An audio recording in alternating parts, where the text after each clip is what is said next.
Atmavandan, everyone. Good evening and welcome to today's session. Today we're going to be reading a chapter from the book The Compassionate Buddha by the very learned Anandamurti Guruma. So we've reached chapter 5. We'll read the chapter first and then we'll have time for reflection and to see what the key learnings are. And then we'll have a meditation afterwards as well. So today's chapter is called Chapter 5, The Drama of Human Life. Every day comes to go. We come here to leave. Some have left who were born with us. We too will go one day. Our destination is far and the path is arduous. Wake up. How can you sleep? You are mistaken in seeing the mortal world as immortal. One who is given life gives sustenance too. Who lives in us, works through us. Let go the song of mine and thine. Meditate. Or you will destroy your life without walking on the path. Dawn has already arrived. Night of darkness will follow soon. Days come only to go. Life happens to witness away, says Ravidas. See if you are wise. Can't you see this world is dying? Each day comes to go. We have come here but to go. In one of his verses, Sage Ravidas has written, Kya tu soya jagayana, sanga chalat he hum bhi chalna. Dura gavan syara upar marna. The word aina refers to the one who knows but pretends not to know. There is none so blind than he who will not see. There is deep thinking behind the choice of any word done by a Sadguru, a master. They don't select a word just for the heck of it. See, Sikhs often use the term kachi, casual, uncertain, and buggy, certain, confirmed, and bani, the speech. They believe that whatever is mentioned in the Guru Granth Sahib is buggy bani, and anything mentioned anywhere else but which is not in Guru Granth Sahib, is Kachi Bani. Guru Granth Sahib is a voluminous book comprising of 1,430 pages that includes the 6 Gurus, 16 Bhaktas, devotees, and Bhatta, bards who sang the glory of Gurus in their satsang. The 16 devotees include Kabir, Mira, Surdas, Thana, Farid, and Mardana, to name a few. The Sikhs believe that whatever that has been said by the Gurus and their 16 devotees is Bhakti Bani, i.e., if the Guru is accomplished, his words will have credence, and likewise, if the devotees are accomplished, only then will their words have any credence, any credibility.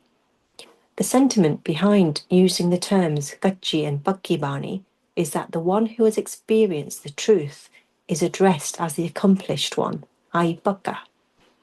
And as this experiential truth then reflects in all words uttered by him, his words have certainty, so it's called Bhakti-bani. On the contrary, the one who has only read few books, has heard a few discourses, and essentially all he has is borrowed knowledge. He hasn't experienced the truth. Such an inept person is referred to as a kacha, and words uttered by him is kachi-bani. In this context, I remember a Nirmali sage, Baba Narayan Harji, who had built a Gurudwara in Manikaran with the help of the local Himachali people. These people were Hindus, some having faith in Krishna, while the others worshipped Devi. The practice followed at the Gurudwara was that the people were taught everything, Gurubani, bhajans, hymns, and there were no restrictions imposed on the devotees. When I visited this Gurudwara, the sage was no more, but I was pleased to see the interior of the Gurudwara. It housed the colourful portraits and pictures of different gods and goddesses, along with the photos of the Gurus, and the practice of worship reflected the diversity of people attending the Gurudwara, as along with the traditional reading of Sikh scriptures, bhajans, kirtans, devotional songs, and artis, songs praising the Lord, were also sung in that Gurudwara. It was indeed a very pleasant experience, as it is so uncommon to see such religious tolerance, such harmony, accommodating one and all. It is another matter that woefully, with passage of time, the disease of fanaticism spread to this serene place as well. And later, hardliners stopped the singing of bhajans and kirtans in that Gurdwara, reverting back to the word ayana. Ravidas must have chosen this word after much thought and cognation. It refers to the one who knows but deliberately pretends not to know. Ayana also refers to someone whose body is that of an adult, but intellect is still infantile, immature. A child's intellect lacks maturity, and hence he often makes illogical demands. In Sri Krishna's divine play, as a child he once made a stubborn demand for the moon. He kept sobbing and couldn't be pacified by any alternative. Finally, Nanda Baba got an idea. See, men generally tend to use their intellect so as to rationalize, whereas women are more sentimental. However, it is not necessary that someone with a male body will also have a male disposition. It is not uncommon to see people who, although have a male gender, but they have a feminine disposition, female psyche, and vice versa. Margaret Thatcher, Indira Gandhi, and Rani of Jhansi are few such examples. So, reverting back to the story, Nanda Baba asked Yashoda to get a large dish full of water. He caught the moon's reflection in that pool of water and showed it to Krishna, and his tears changed to a contented smile. Children often make such demands, which they are illogical, impracticable. Human mind is also like a child, making demands that are impracticable to fulfill. So, although the body has grown up, the mind and intellect lack maturity. The mind is still infantile, immature, although physically the person may come across as an adult. Ravidas is pointing out that despite seeing one's contemporaries die and leave the earth, people don't want to accept the fact that one day, inevitably, they too will die. The sage is referring to the one who feigns to be ignorant of one's own inevitable demise, despite witnessing death all around him. This feigned ignorance may on the face of it appear to be blissful, but in essence is far from it. In effect, he's referring to all humanity, as this is the way most people live their lives, evading the issue of one's own inescapable death. The one who isn't aware of his own impending death, even after witnessing death happening all around him, what do you call such a person? Ravidas says that he is ayana. Ravidas says, I too will die just as the others have died. He includes himself as well, not simply addressing others. Do dura gavan sirya upar marna. Ravidas says that we have a long way to go before we arrive at our destination, the goal of attaining self-realization. experiential knowledge of the ultimate truth. The journey is long and arduous, and no one knows when death will curtail it. See, why is a child sent to school? To get educated, and he will have to go until he completes the tenure of class 10 and gets the school leaving passing certificate. He stays at school until he gets the passing certificate. On a lighter note, an MLA's son failed the class 10 examination for the third time. The MLA's friends came to express their sympathy, but the MLA brushed them off, saying, "Are you guys crazy? Sympathy for what? My son is in the majority for 55% of his classmates.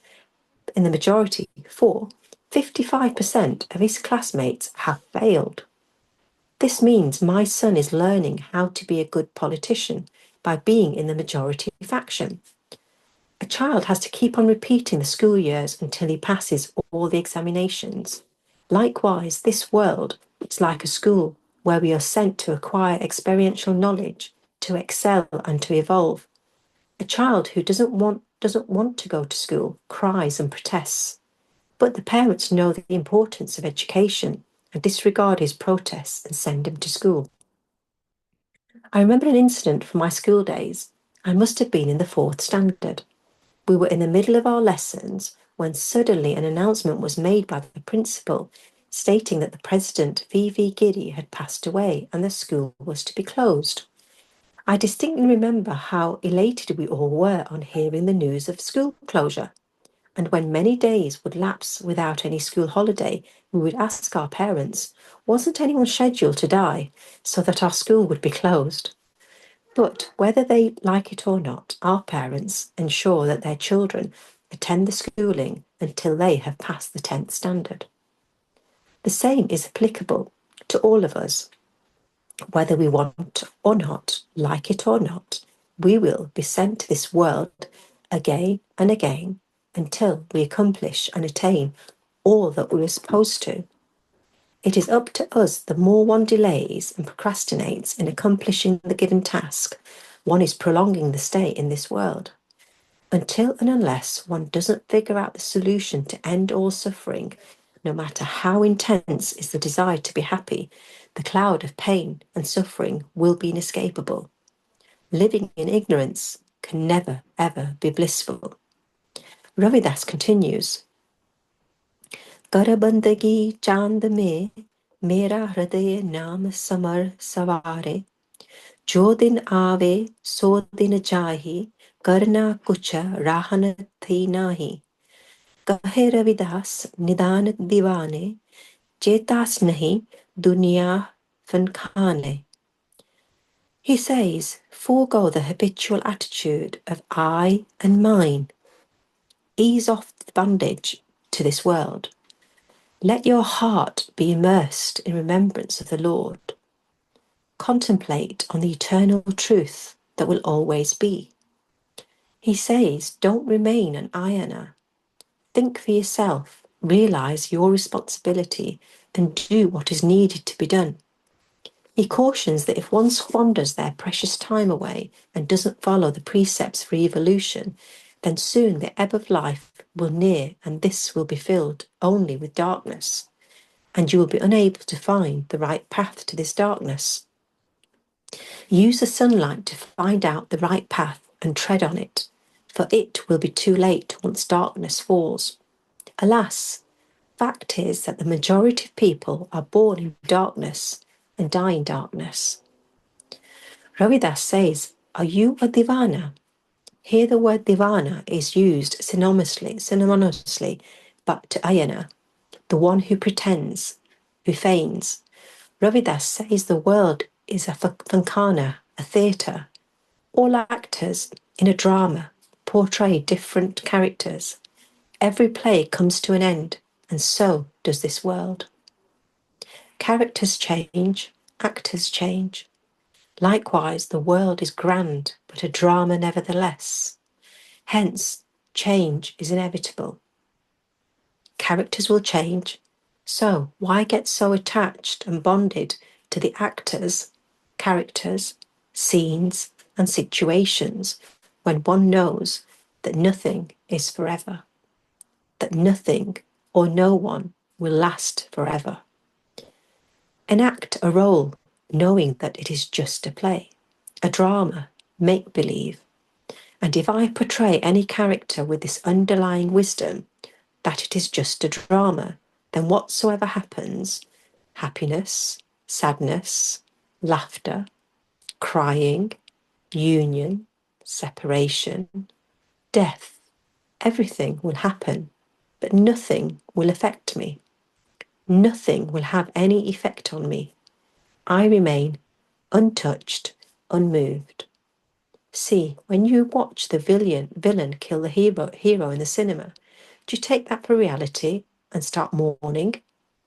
Rather, you wait for the next scene to see in which direction the story goes.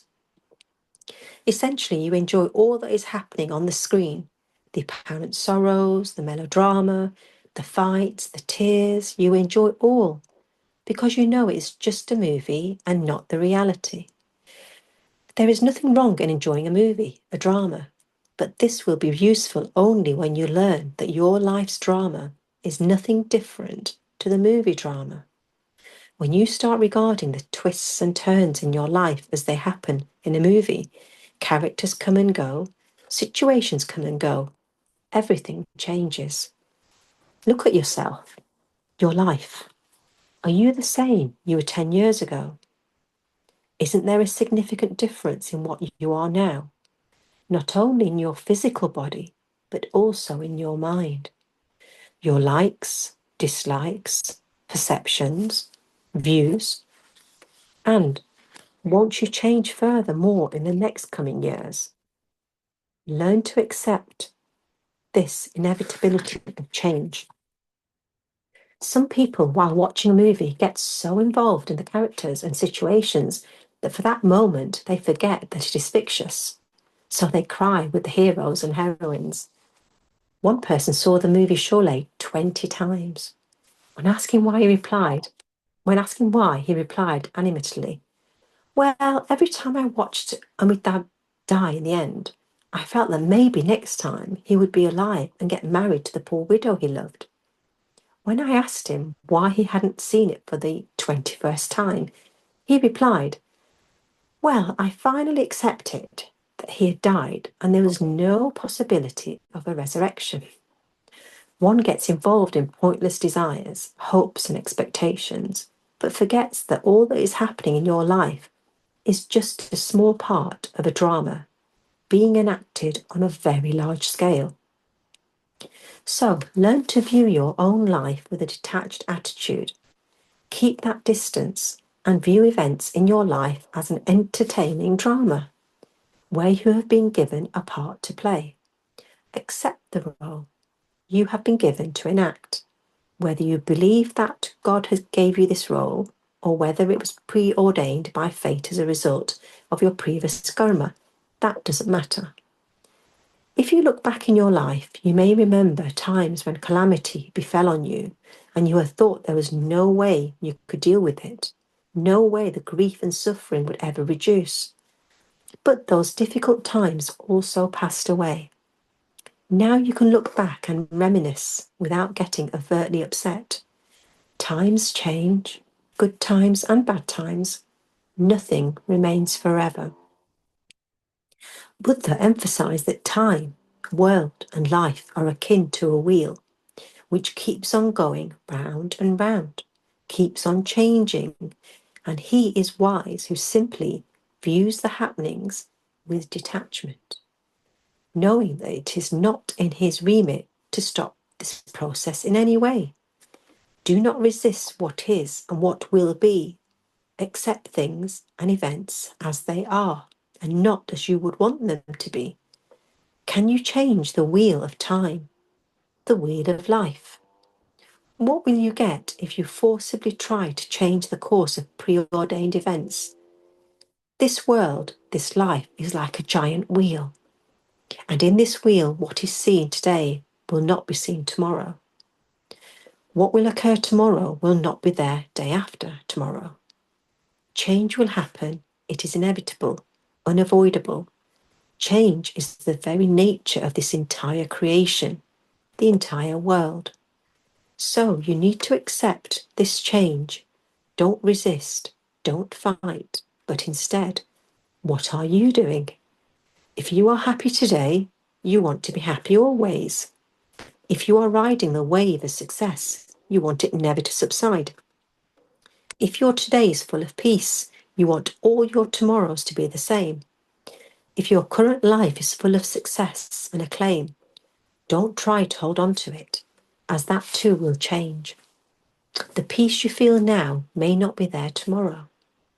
And when this state of happiness changes to sorrow and you become hapless, feel destitute and despondent, then this reflects your ignorance and lack of wisdom.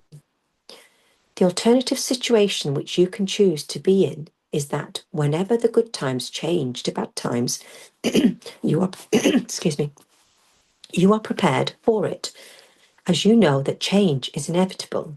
You accept the change with a sense of detachment, as that too will pass. Once a family went to a sage to inform him that his disciple had died. The sage replied, "So what? He had to die one day anyway. What is the big deal? The one who is born will die. It is inevitable. So why give him a send-off by being sad? Don't you give farewell parties at the time of school leaving, graduation, or retirement?" On a lighter note, I heard a story of a boy who was rather moronic, a simpleton. The parents decided to get him married, thinking that marriage might instill some sense in him. So they told the boy that the girl's parents would come to see him, and if they liked the proposal, they would finalise the marriage by giving him some sweets and money as part of the traditional ceremony. The girl's parents saw the wealth and status of the boy's family and readily agreed for the marriage. And soon the day of his marriage dawned. He got to wear fine clothes, eat delicious food, and in general he was happy. His mother explained to him, "Dear son, when we reach the bride's house, you do as you are told. In the marriage ceremony, do as the priest says." The boy questioned that why he should do so. The mother told him if he did as he was told, she would give him 2 pence coins. So the boy readily did as he was asked, not because he understood what was going on, but because he was looking forward to getting the 2 pence. The marriage ceremony completed, and soon it was time for the bride to leave her home.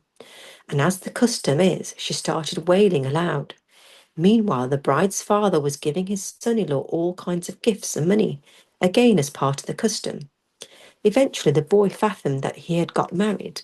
He told his mother, "I won't take her home with me. It looks like she's nothing but trouble. That is why her parents are forcing her to leave despite her wailing and bribing me with the money so that I take her off their hands. I don't want her. Just give me the 2 pence you had promised." Every bride cries when she leaves her parental home, but there is happiness mixed with this sweet sorrow, the joy of being with a new husband, starting a new life.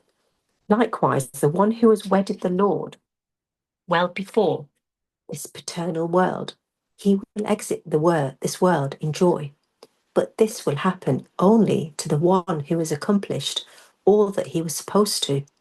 On the contrary, the one who has ignored the Lord and has lived his life bonded with the external world, when his time comes to leave this world, he will wail and weep in anguish, for he doesn't want to leave his spouse, his children, his possessions, his world.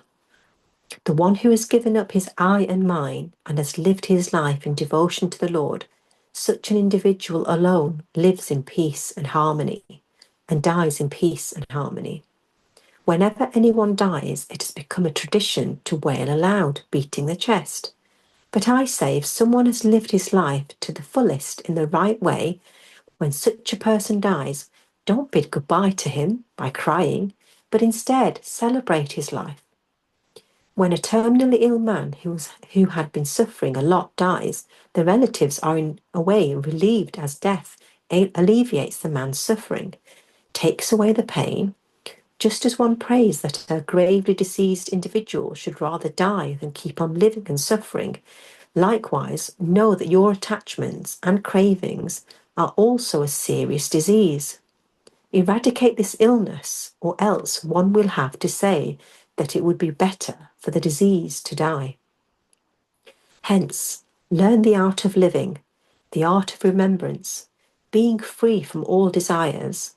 Live knowing that every day comes only to go. The present time will change, for change is an inevitable attribute to this entire world. There are no exceptions. Times change, situations change, people change. If this is the undeniable truth, why be attached to your now, to your present, no matter how it is? For howsoever it is, it will change. Don't resist what will be, accept it wholeheartedly and move on. Walk on the path of the divine. And to be able to tread this path, you need to listen and contemplate on what has been heard. Research for yourself. I will remind you, Buddha's precept again, live in awareness, perform virtuous deeds, and keep away from sinful thoughts and acts. Observe, watch every moment of your life with awareness, knowing that your now will change tomorrow. But realize that the observer who is watching everything never changes. Change occurs only to that which is being observed. Hence, be aware of the observer and don't get focused on the observed, which are the objects, the people, the situations. Not everyone has the fortune of meeting and being with a master, a guru. It is no small achievement to reach a guru, to be able to listen to his words of wisdom. For it is only the guru who teaches you the way to get liberated, shows you the way and guides you all the way up to your destination. There are millions in this world who are whiling their time away in eating, drinking, and being merry. You are indeed fortunate that you have taken this opportunity to listen to Buddha's wisdom. When everyone else is involved in worldly matters, you are sitting here listening to pearls of wisdom, meditating, contemplating, and learning the art of living. You are learning a new way of living your life. The sooner you give up the earlier path and start treading on this new path, the better it is for you. Your old habit has been of hoarding and coveting, whereas I'm teaching you to adopt this new habit of letting go. Until now, you have learnt to hold on to things. Now unlearn that habit and learn to let go. Let go of objects, events, and people. I'll keep walking on thy path. Keep visiting thy doorstep. I have found new life with you. I have found solace in you. I'll follow you. I'll follow your dictum. I will always keep you in my heart, as I have found new life with you. I was deprived of wisdom. I would have remained thirsty without it. Now I shall drink the nectar of love, as I have found a new life with you. I see you everywhere. In every heart you reside, O my beloved. I will love my beloved, only you, as I have found new life with you. Make a fresh start, a new life, new way of living, new zest for life. And a new life means new friends, because old friends will keep dragging you into your old habits, patterns, versus eat, drink, and be merry. Whereas the newly found like-minded friends will motivate you to meditate, to be silent, and to be in satsang. The one who walks on a new path gets a new life. And what is life without novelty? Today you've had a wonderful session of meditation in the morning and followed by, hopefully, an inspiring discourse. So it is only befitting that you end the day on a high note of service. Choose whatever interests you. You may offer your services in the garden, spruce up the garden, and not make it barren by plucking all the flowers, please. Cleaning the temple or cleaning the premises where you are staying. Whatever service you do has a direct effect on your mind. So, whilst remaining silent, do your bit and work with sincerity and dedication. Remember the story I had narrated about the lady teaching me to sweep the floor. All actions should be done with sincerity and dedication. See, you can't sit with closed eyes in meditation forever, can you? The body has to act, be it walking, working, etc. But when the eyes are doing their job, the hands are doing their job.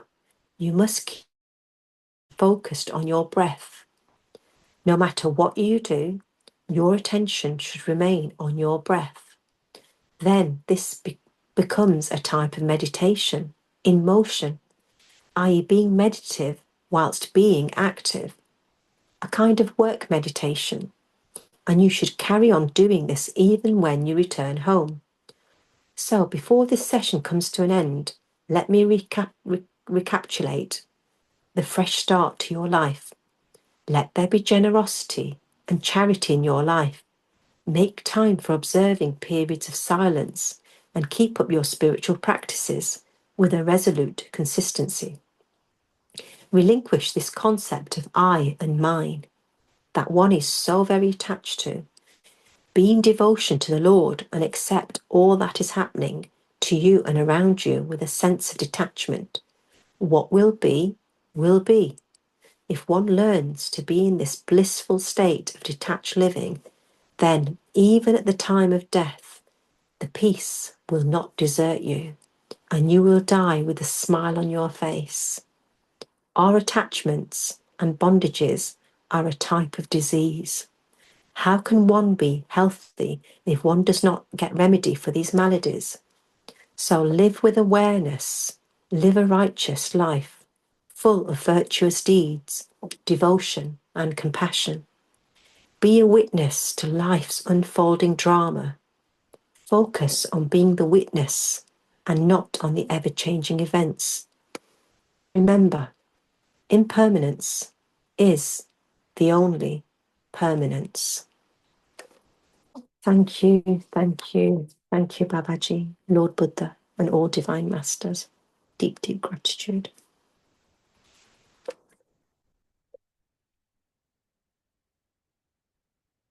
Thank you very much, Meena ji, for such a wonderful chapter. When you were reading, it's like my mind goes in a different direction. I pick up the things and something means, the memories, the pattern, how beautifully Anand Ma, she mentioned about everything. Like um, in the beginning that in one place wherever we go, what I understand from today's chapter, um, uh, you only change when you change your environment. If I'm be in means like I have a knowledge of year 10, right, and I'm still hanging with the year 1 students. They never studied the 9 different years, right? They don't have that much knowledge. One knowledge is like education, one is spiritual. Both are different, right? Some people are very good in their education, but their spiritual side, they are not that much active. Whereas some people, academically maybe they are not doing well, but spiritually they are very holding very high rank. And when you were sharing about the guy about his marriage, right? Marriage is a means ceremony where two people become one, right, with a union, and where they both surrender themselves to each other, like they, because they are committed now. But how nowadays people make it like a business, you can say. I'm not against anyone, but I'm just sharing my opinion that some of, not everyone is doing the same, but few of the people they are they are too much in their ego that they like to control everyone. Like the mother was here controlling this guy. The guy was innocent, But all the time my mother is giving, she knows that my son is a greedy, and the mother is manipulative also, right? So she used that tact to manipulate him, and whatever she said, he agreed to it. But because he was so dumb, he don't understand the whole story. So in the end he was like, oh my god, now I means like I took everything, now I have to take this girl with me also. Like, it is a awareness also. If you are not ready for anything, don't commit, right? The union is between two people, not between two families only. Mm, Because means this is also a pattern, like, this they are following. And the another one is, um, um, which one you mentioned, about gurdwaras, right? um, Yes, all the gurus having different personalities, but the core was the same, right? And for me, I myself is Punjabi, but I think we all are same, because even in our Granth Sahib it is mentioned Ek Onkar and Manikaran Sahib. I never been to that place. My brother been to that place, but I watched so many videos of it online, which also attracted me. I was like, this is the first Gurdwara I'm seeing Lord Shiva's picture, whatever you were mentioning right now, mm, right? mm, mm, And it was like, how beautiful it is. We are just thinking about it. And I think it is, no, that's Hemkund Sahib. There is one another Gurdwara where there is 2 pounds, one river and 1 pound. Pound water is always hot, and the river water is freezing cold according to the temperature. Means in a spirituality have that much power, right? And mm, this is the beauty when we connect with the spiritual people.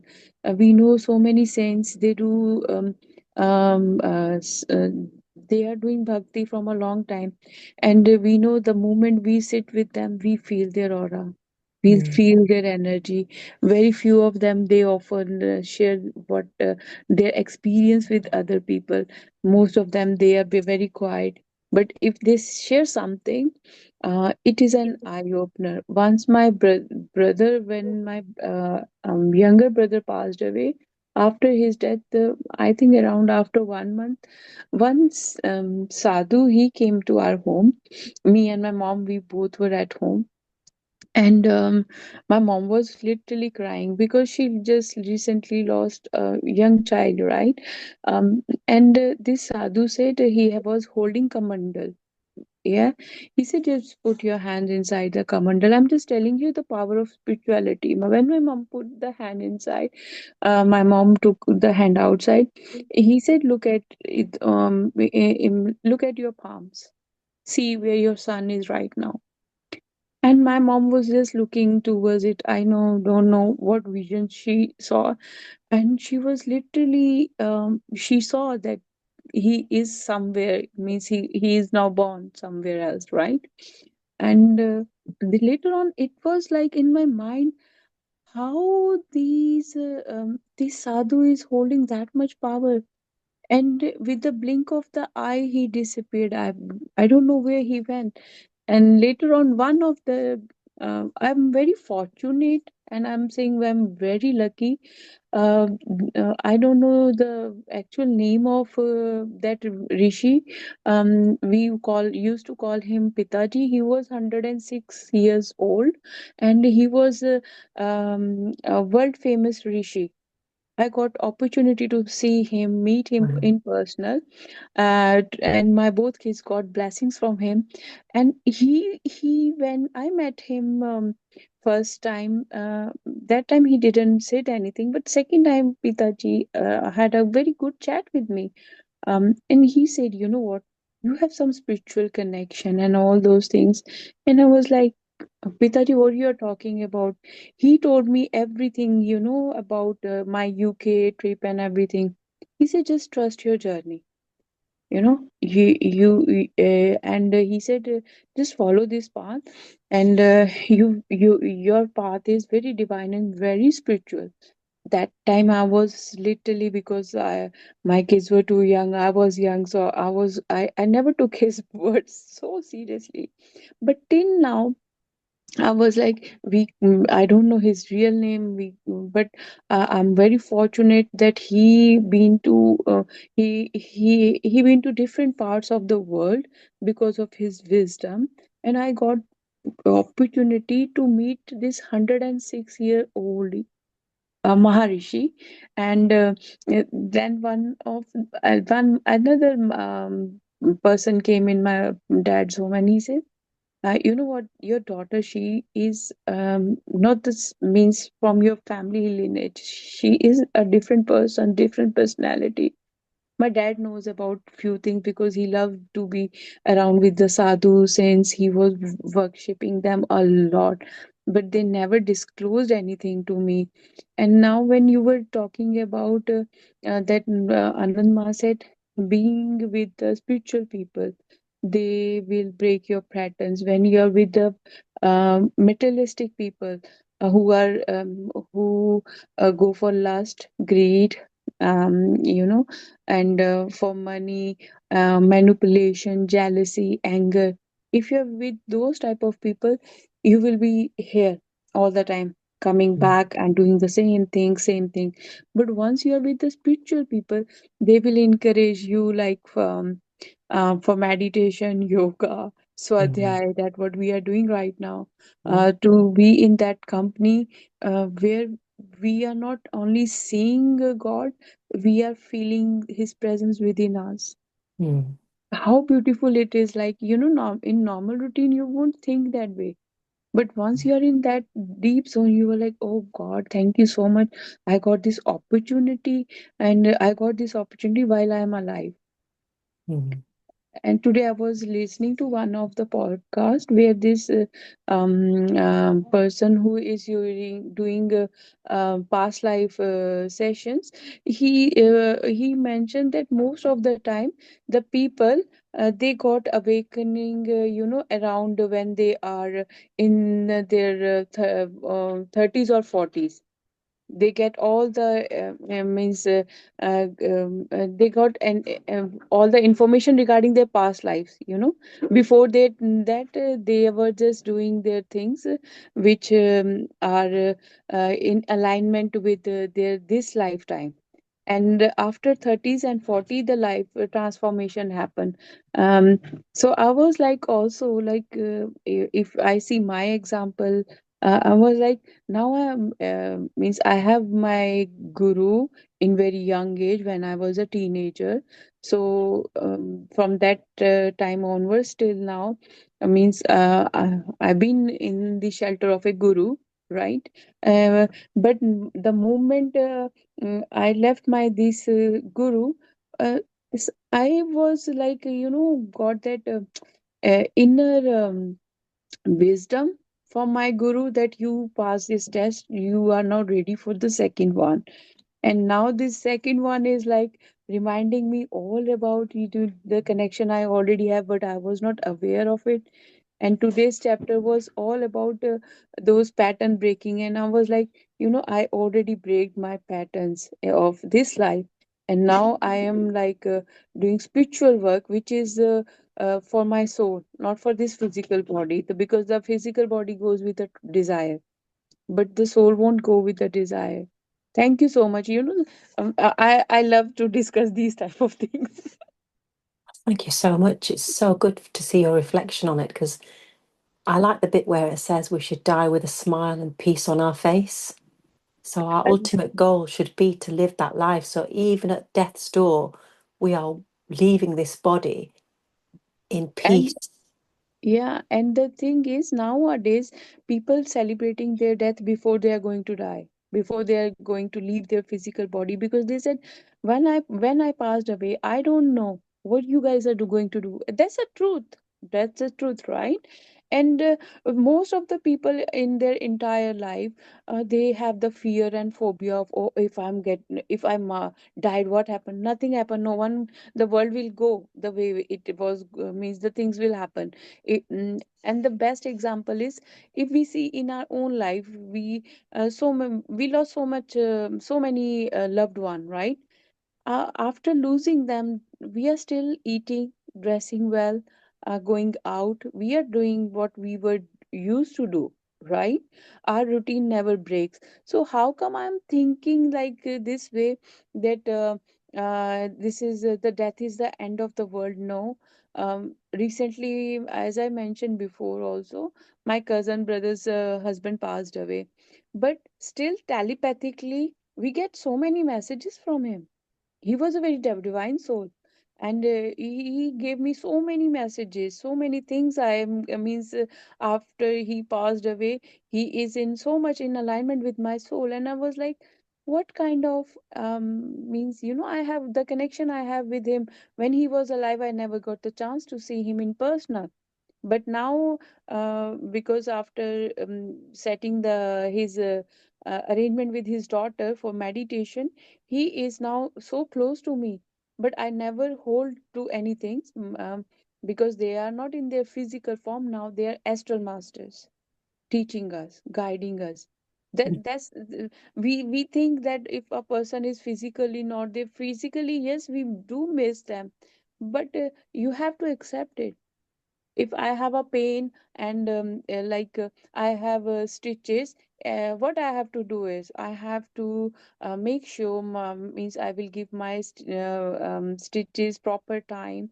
I will take care of them, that particular part of my body, so that it will heal automatically. Mm. It's not like I have to put the salt again and again just to make it alive, right? What will happen is, the wound will get so deep later on. It will burst, and it will affect me mentally, physically, and emotionally.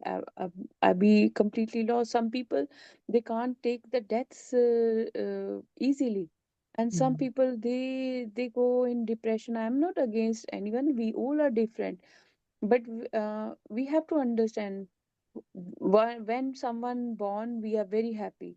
When someone gone, we start crying. So the balance, we have to think. And after learning more about, means now, I myself is a healer. When I saw my past life, I was like, oh my god, these are the same thing what, oh, Shola Peter. Yeah. Yeah, that's why I'm talking about this one. Yeah, the Sholay movie, that person watched it 21 times. The 21st time he realized it. The same thing seriously happen with our personal life, but we are so much attached with the things that, oh my god, no, no, no, this person belongs to me, this thing belongs to me. Nothing is permanent, nowadays. Look, so many floods are happening, fires going on, and Mm. with a blink of eye, so many things are demolished, right? And you can't do it, you accept it, because nature is doing it, right? The Mm. same way, if something happened in my life, what I took from the universe, I have to give it back to universe. Doesn't matter my body, my loved one's body, anything. We are even possessive with small small things, clothes, yeah, very fussy with the clothes, old furniture. There are so many things. When you were talking about it, I was like, and very funny the way Anandma explained it, that she asked him, then okay, what means, after 25th, then he realized, means finally you accepted it. If you will accept it in the first place, you don't have to suffer, because all the time whenever you were watching it, you might be crying. That what Mm. happened with me in childhood. I was very emotional. I was just watching the movie and I start crying, I Mm. was looking, oh, and my mind was, because we are the children, we won't. I said, this person died in that movie. Why? How come this person is alive in another one? So my Mm. mind was like, there is no death. My mind was always thinking there is no death, because I see that same person in another. We're all actors on this earth play. We all have a part to play. You know, Exactly. happiness, sadness, it's part of our role, but it's being that witness situation as opposed to being stuck in that situation. I think that helps, which is easier said than done. It can be difficult, but it's training your mindset to think that way. It also, Meenaji, look, means if you've been to so many places where they lost their loved one, there are few people in that family, those who are handling everything with full courage, because they understood those things. But there are others, because they know that if I shut down, what will happen to other people? No one can take care of them. Sometimes the situations make you so bold, like with my mom case. My brother passed away after 2 and 3 months. Within 2 and 3 months, my granny, she passed away. My mom lost son and mother both on the same time, right? And later on she got paralyzed. So means things happen so random that she didn't get, means her mind didn't accepted it, right? But now sometime means still she still have some issues with her left side of her body. So I always say, mom, don't hold for the things, because I understand that time you were traumatized, those memories are here. That's why you can't get rid of it. I understand from where you are coming, but the only thing you can do for yourself is just to allow yourself to heal by Mm. accepting it. But now she is better because I do so many meditation with her. I understand that what Guru Mam was saying, it is very hard. Everyone is not same. Some people in their late means after 70s 80s, they realize their mistakes. But when they are young, they are just doing the things, never trying to improve themselves. Mm. Some of the people, they start doing volunteer services after 60 plus or 70 plus. Before that, they never realize about it. Mm. And then what happen is they are physically, mentally, because that time they are completely drained out, then that time they are completely disconnected with other people. Then they realize, oh, what can I offer to others, if they are very good with that. Otherwise most of them are like at home with their family. But Mm. yeah, this book is like Ma is showing us the different patterns, like a baby, adult, all our life journey, how we behave. Mm. And during that chapter, how we have to take the things in our life. Mm. Always my mind is, I always see good things in people, because why I won't see bad things. I know, even I am not 100%. I i too have faults, right? So who am I to judge others? If I see beauty, I means there is a saying, jaisi drishti vaisi shrishti. Mm. If you see beauty in everything, you yourself look beautiful. If Mm. I see clutter in others, I'm then a big garbage. I personally believe this way. And also, when someone passes away, we're grieving not because of them, but we're grieving because of our attachment to them, because they're And not there for benefits also. us. And benefit also. Mm. Whatever the emotional benefit or what Mm. kind of benefit you were getting from their physical body, that is Mm. no more longer there. Mm. So selfish motives makes us feel down and depressed rather than feeling happy for the soul to move on and be healed wherever they go. No, we won't think like now means I learn healing and everything. Now, whenever anyone passed away in my family, I do prayers with them and I tell them, I said, look, you need to pray for them that you release them from our family circle, and you are allowing them to take birth wherever they want to go, and on the same time you are releasing all your karmic debts with that person. You are not holding that person anymore, any kind of pain or anything, and you are wishing that they will be in a good, they will go, their next life will be in a better home with better people, where they will grow spiritually rather than materialistically. mm, uh, Everyone is shocked that they said, like, you never did this thing, these type of things before. I said, because I was not aware as well. mm. But now I have the Change. awareness. Yeah. Mm. Change is inevitable. Every day we're growing and changing.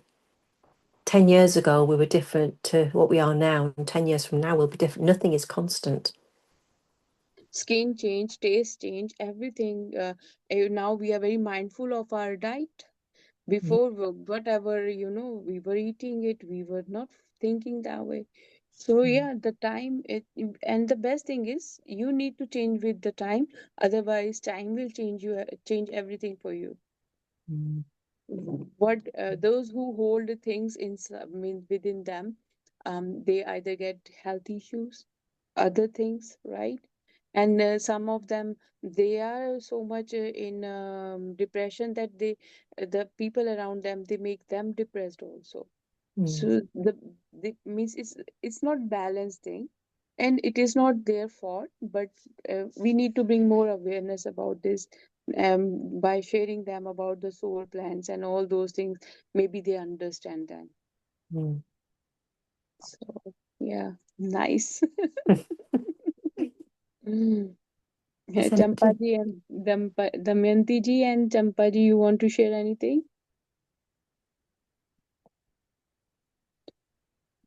I love the discussions, and especially because here we learn from each other.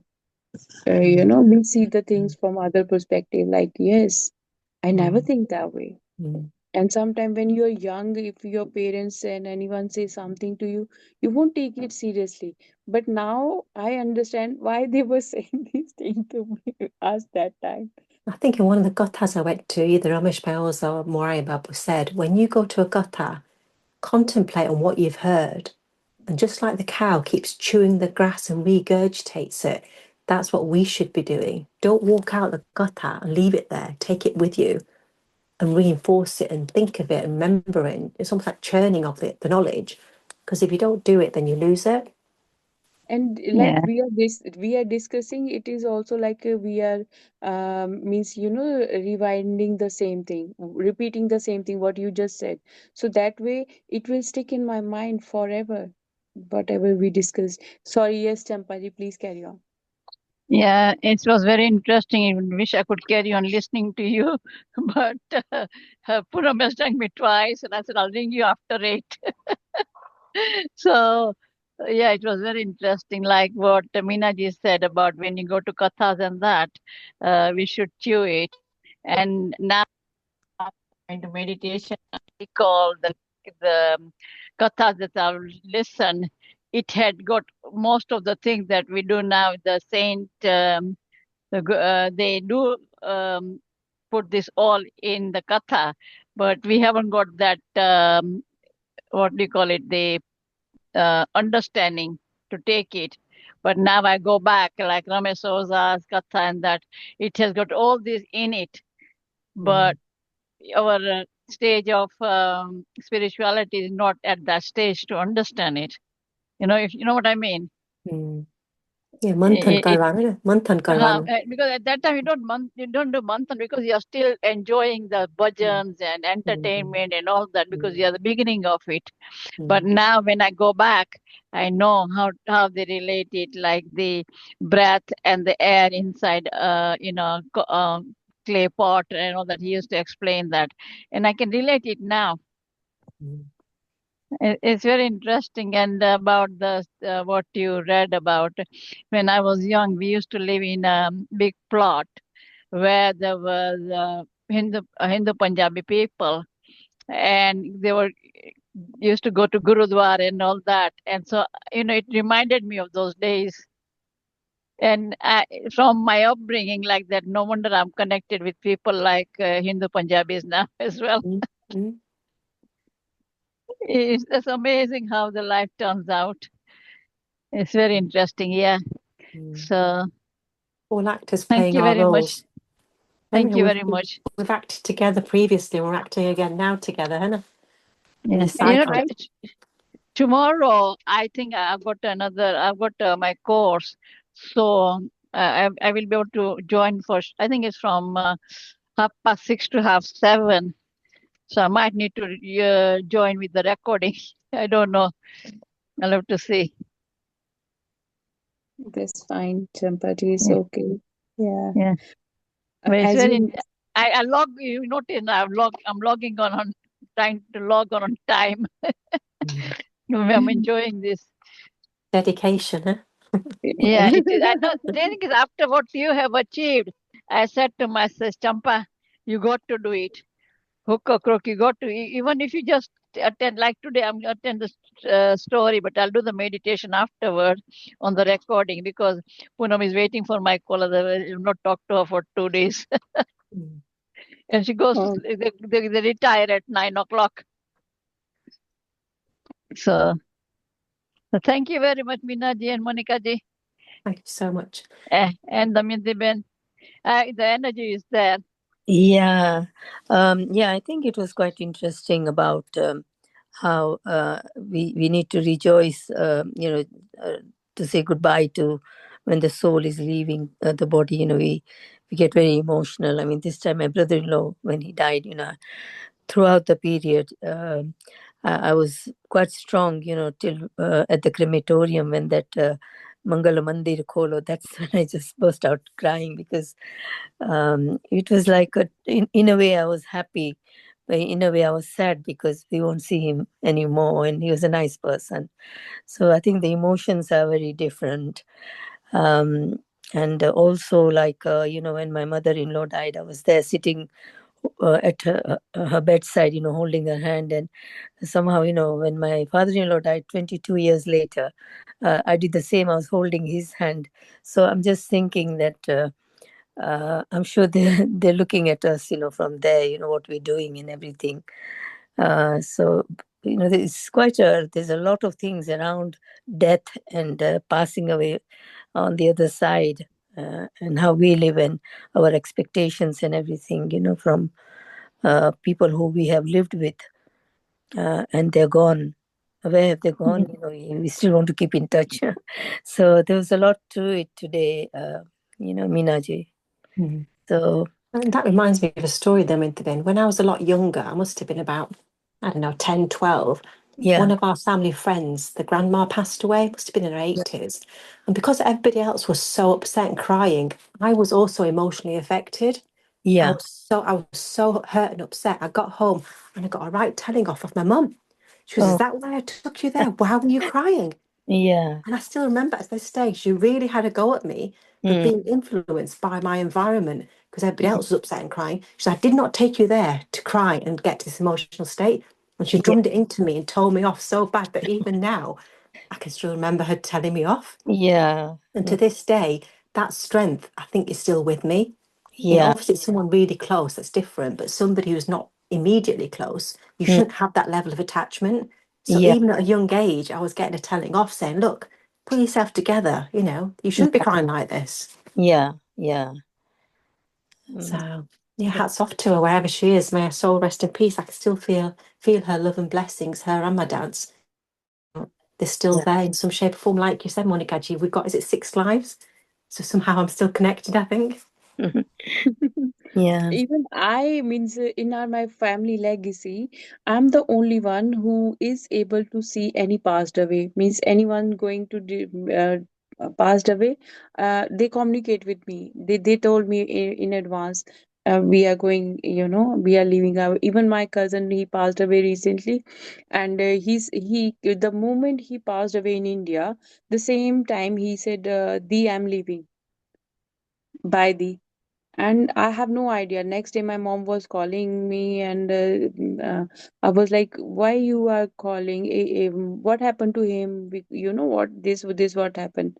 They burst. My mom said he passed away that time, the moment he said these things to you. And in my entire family, I am the only one who since from the childhood, who knows. But my family, they don't like it. That she knows that if someone go means about to die. But now I won't share with anyone that. Then I was like, because in your childhood you are not aware, but now I like it is a divine will. It's not means that soul plan to go, so they have to go. Means their time is up. They can't be here around us. And thanks, we got on our spiritual path. We get so much knowledge. Thank you to divine and the Most High. Shall we go for the quick meditation? You want to do it, or you want me to do it? I don't mind. It's up to you, Monikachi. It's up to you. I don't mind. Okay, because I don't know. My soul is saying go for the meditation. So, okay, let's start meditation. Please sit in a comfortable posture. Cross your legs, clasp your fingers into fingers, and gently close your eyes. And forget about all the things we just discussed. And just be one with your own breath. Inhale, exhale. Inhale, exhale.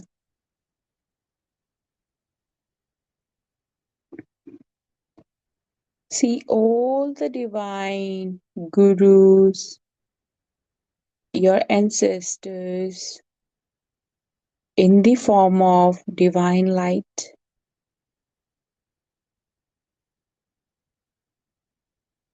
On the top of your head,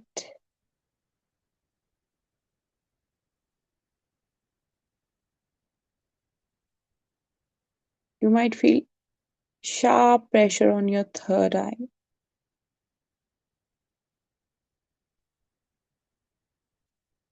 At the moment you are connected with your ancestral line, all your previous reincarnation gurus,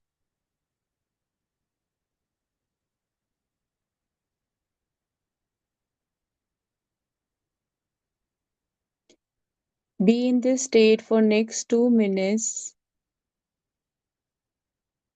You might see any picture, word, or anything.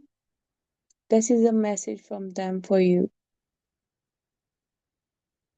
Or you might hear anything, or suddenly a thought pop up in your mind.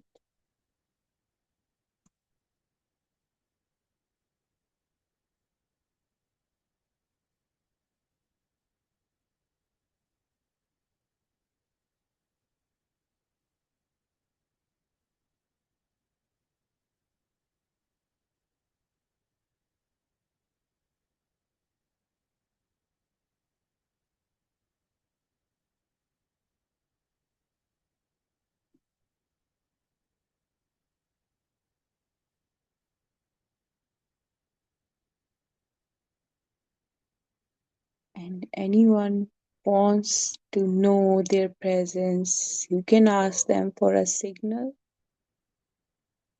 It might be blow of air or sudden sound.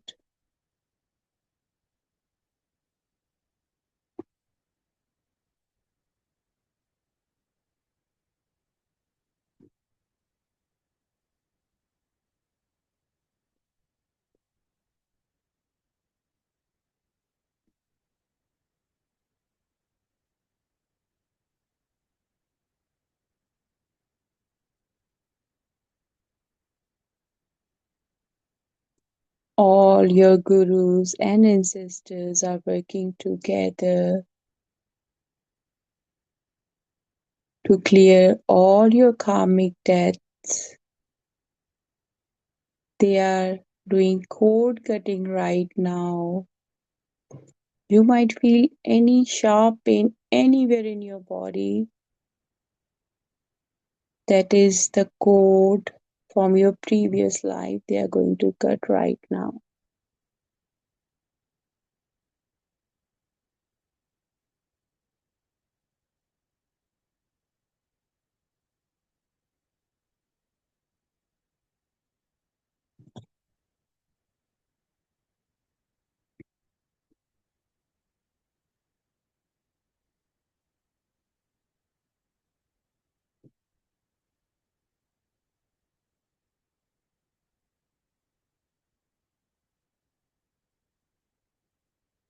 Now again, bring your attention towards your third eye.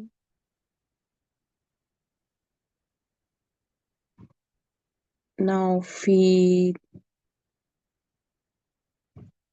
the presence of all your gurus and ancestors in the form of a light merge into your third eye. Your eyes might blink, or you might feel sharp pain or sharp light on your third eye.